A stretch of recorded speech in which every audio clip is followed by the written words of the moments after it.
Studio Live is this Friday at noon, and it's time for SoundCheck. I'm Jess Balisle. Last year, Jin J released an album that some might say is outside of his usual style. The Barefoot, Pregnant, Neckbeard, Marital Bed String Band effortlessly blurs the lines of country music and jazz through Afrofuturism. I spoke with Jin about what Afrofuturism is and how it connects to his music. So now we're doing the interview for real. Okay. Are you ready? I think I'm ready. Okay. Your music centers a lot around Afrofuturism as a theme and a genre. Tell us a little bit about what Afrofuturism is. Oh, that's a great question. I still am figuring that out. I know that I used to hear the term coming up on rare occasions. I think people associate it with maybe, was it Octavia Butler and different writers. But for me, the first true Afrofuturistic television show I saw was Static Shock.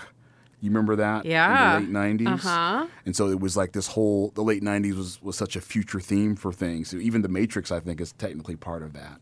But Static Shock was both in the future, but it had themes of kind of like the Black experience in America in the past, present, and future. And so like I always go back to that when I think about what the concept means. It means what that show was about, like the positivity of the past, present, and future, and maybe a Black lens. Yeah, so kind of the whole thing from beginning to end to beyond. Absolutely. And I think even more specifically, because it is from the African-American lens, it's not like in certain educational standpoints, it's like, well, we're going to go to jazz music from 1950 and we're going to just rip that off and we're going to sound like that for the rest of our life, or we're going to read, Mark Twain books and we're going to try to write like that. That is not part of the Afrofuturistic concept. We're only looking to the past for inspiration, but we are still moving forward. So tell me, how does this play a part in your music?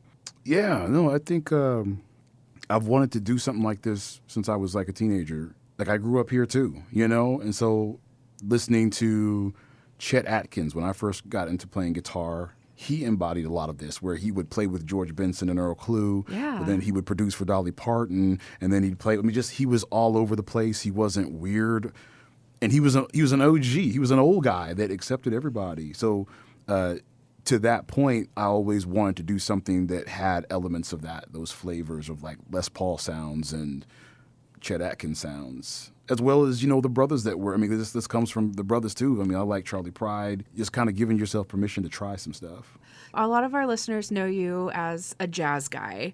I know Teresa B plays you a lot on Monday Night Jazz. It's a blessing. But this newest batch of songs is more of a country flair. How does that connect to you to Afrofuturism then? I think it's kind of all the same, Like I think there's like a through line. I don't know, man. I can listen to Kanye and like what he does. I know he's kind of a polarizing character, but I can listen to his music and appreciate it because he sees things as a producer.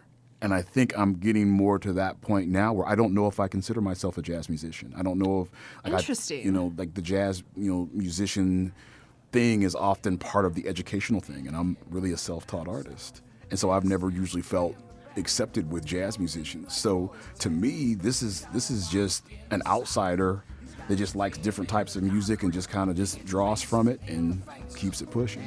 Well, Jen, we are so looking forward to having you on Studio Live this Friday at noon. Super excited to be here, and thank you so much for having me and the band. Jin J will be accompanied by Kyle Vance and Hyda-James Hill on Studio Live. Thanks for tuning in to SoundCheck. I'm Jess Balisle.